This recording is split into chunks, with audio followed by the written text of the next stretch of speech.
Hello and warmest greetings to you. Welcome to this episode of Just a Few.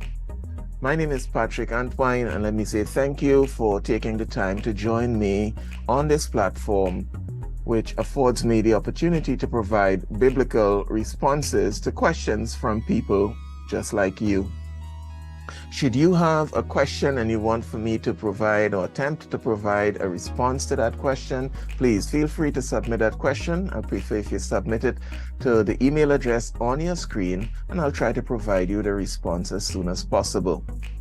Today's question takes us to the life of King David, not the young King David who successfully challenged Goliath. This is David at the end of his life.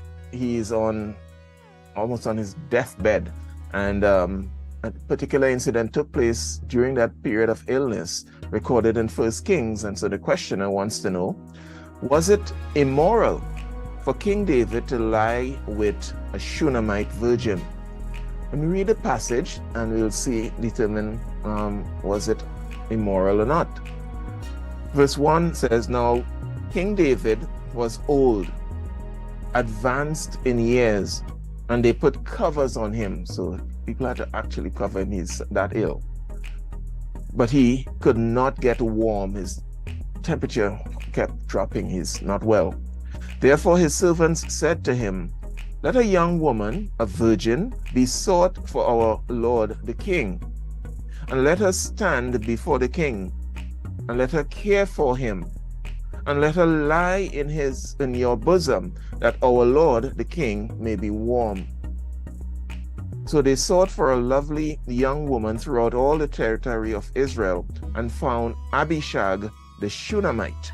She's from a town called Shunem, that's why she's a Shunammite, and brought her to the king. The young woman was very lovely, and she cared for the king and served him.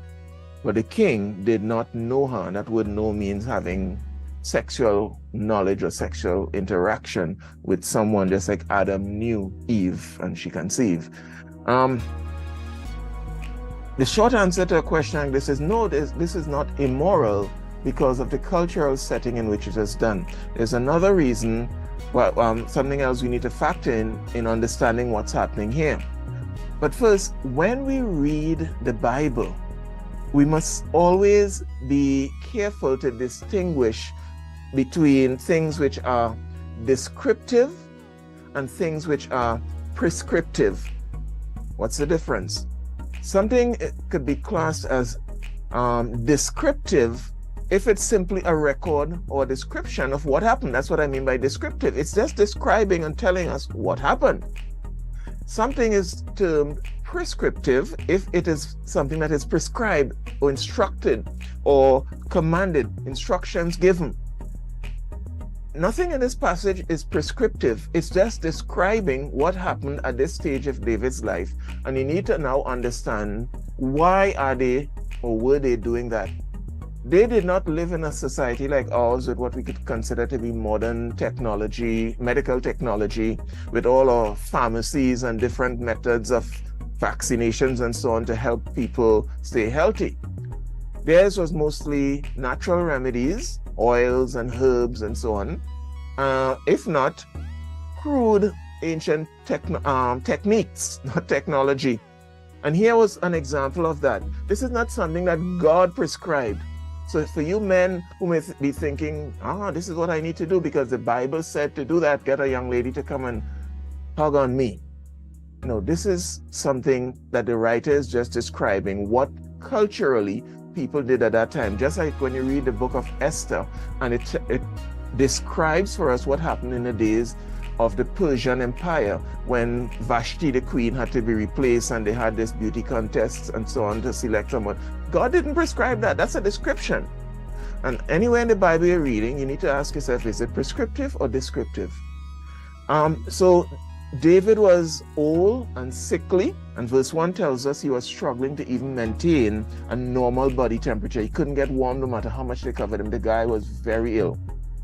And with a very limited access to medical technology, his servants not God, his servant recommended or suggested that there's a way that you can get your blood flowing again, get all warmed and so on, is to be sexually stimulated just by having a young lady touching you and caring for you. They were hoping that David's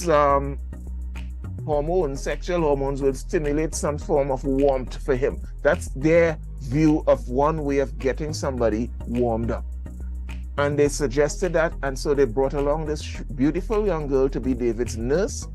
And at times, as they were doing their culture, she would embrace David, hoping that his blood flow would increase. The writer here specifies in verse 4 that David did not, and possibly in his condition, could not have become sexually involved with the girl. So there's nothing to say that this was something immoral happening here, that they brought someone to satisfy David's sexual cravings while on his deathbed. That's not what was happening here. This is just how the people felt in some way could probably prolong the life of the king since his body temperature kept dropping. So this is not something the Bible is prescribing or commanding. So you men, tone it down.